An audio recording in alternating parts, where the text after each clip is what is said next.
What is something that will be normalized in 10 years from now? Old people gaming. I can just imagine a retirement home sounding like a COD lobby.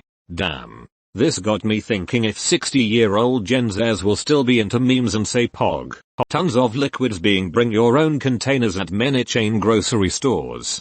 Just bought a bottle of gin that I sent back for refilling at the distillery instead of buying a new bottle. Hopefully more products follow suit and we just endlessly reuse bottles and stuff wherever possible. I'd be the guy putting my mouth under the cottage cheese spigot and pulling the lever. Working from home. I hope so. I mean, 5 days a week was rough sometimes, but 3 at home and 2 at the office would make me happy. As well as monitoring software. Using mobile transactions instead of credit cards or cash. Ordering food, groceries and items online and having them delivered in just a few hours and buying things online the same way you would when you walked into a normal store. All of that stuff is normal now where I live. It's being gradually phased in over about 5 years. Sometimes I forget just how goddamn convenient it all is. There's just something so satisfying about going into a store and picking out things from shelves. But also I took full advantage of everyone offering deliveries or contactless pickups because of the pandemic, and I probably saved a lot of money by not being able to impulse buy things as I walked by them in an aisle. 2031 calendars. You make a valid point. I'm still waiting for April of 2020 to arrive. 4-day work week. Promise? I really hope you're right. But I'm pretty confident that's not happening within 10 years.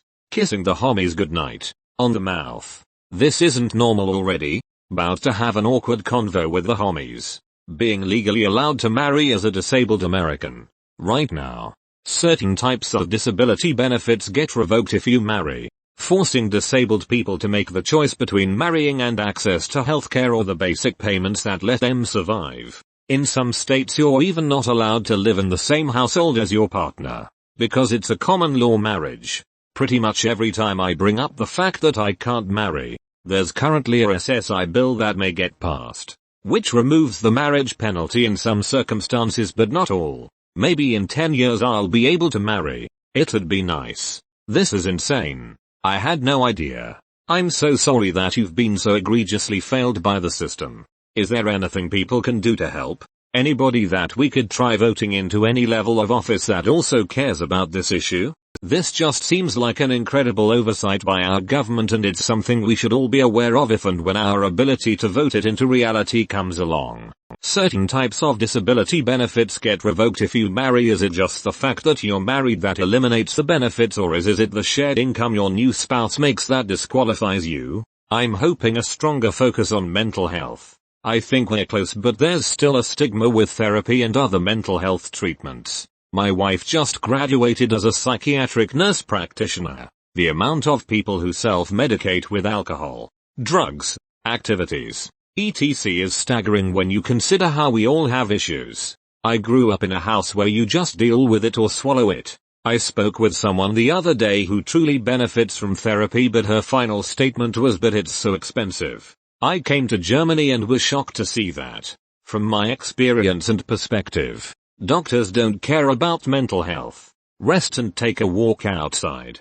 Catch some sun. Other doctors mentioned catching some sun and taking vitamins and tea to cure depression and intrusive thoughts. I asked paracetamol and they gave me a herbal drop instead. Homeopathy. Because if I have an excruciating headache, I just need tea and chill out. Millennials and Zoomers, thankfully, seem a lot more open about mental health than previous generations. A lot of older people, I've noticed, still talk about people getting treatment and therapy in hush-hush tones, like it's something shameful. Having weird embarrassing videos of yourself as a kid on the internet, it's already normal. But most people hide them or actively avoid talking about them, hoping an employer doesn't find them, hoping your parents don't see them. In 10 years these videos will be so common they'll be something we all laugh together about rather than hide them away. Parents will have them. Kids will have them. Give it more time and grandparents will have them. It's gonna be wild to have such high-def footage of old people when they were young. There will be so much footage. And of much better quality. It's crazy to see a picture of your grandparents and witness how they looked when they were young. Now we'll be able to see how old people acted when they were young. I just hate that I'll be one of the first old people to have that. Won't be normal for my kid. I have zero videos or pics of him online and I don't plan to. I believe it should be his decision to be featured online and that I don't have the right to make that decision for him. Shopping in VR environments. Try it on. No salesperson. In the comfort of home. Would you like some help with that? Virtual shoppers who viewed this item also enjoyed. Yeah, blending online shopping and VR is going to take over one day. Imagine people who don't want to drive. Older people. Anybody who wants to go shopping but can't. You can put a headset on. Still walk around a store for hours and get that stimulation some people need. Maybe bump into other virtual shoppers and chit chat. This social interaction is extremely important the older you get for mental strength into older age. It's just an overall net positive I feel. Instead of looking at 2D items on Amazon which was cool for the first 10-20 years. Electric vehicles I think. Vertical farming.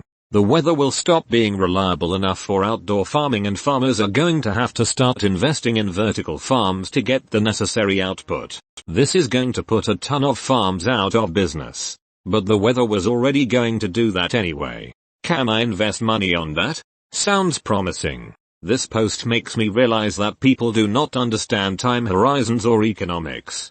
Redoing the agricultural industry would cost hundreds of billions. And they are not profitable enough to undergo drastic changes. This type of technology is possible. But you have to understand it will not be widespread for decades. I mean, most likely not in our lifetimes. Not owning a home. Where I live the average house price just went over £500,000. Average rent is £1,300 per month for a one-bedroom apartment with no car parking space or outside area. A lot of people will have to move away to be able to afford just to live, but that will be moving country, not just moving elsewhere in the country they grew up in.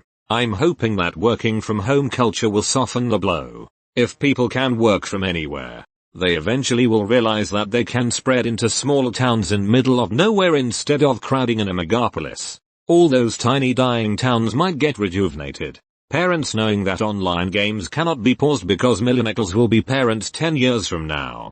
Millennials are parents now. 10 years from now some of my friends' kids will be 20. Millennials are parents now. Millennials are about 25-40 right now. Rather than build apartments, developers will build 15-story parking structures. Each parking spot will come with power so you can live in your shitty electric van or a Konex box tiny house. This will become the new, modern variation of trailer parks. The parking spot will still cost 2/3 RDS of your income. If your van doesn't have a toilet and shower, there's a public toilet and shower on level 1 that costs 0 per 15 minutes. Everyone who lives in these places will work 6-gig economy jobs and have a master's degree. Oh god, please no, they're actually building big ass parking houses in the neighborhood where I used to live.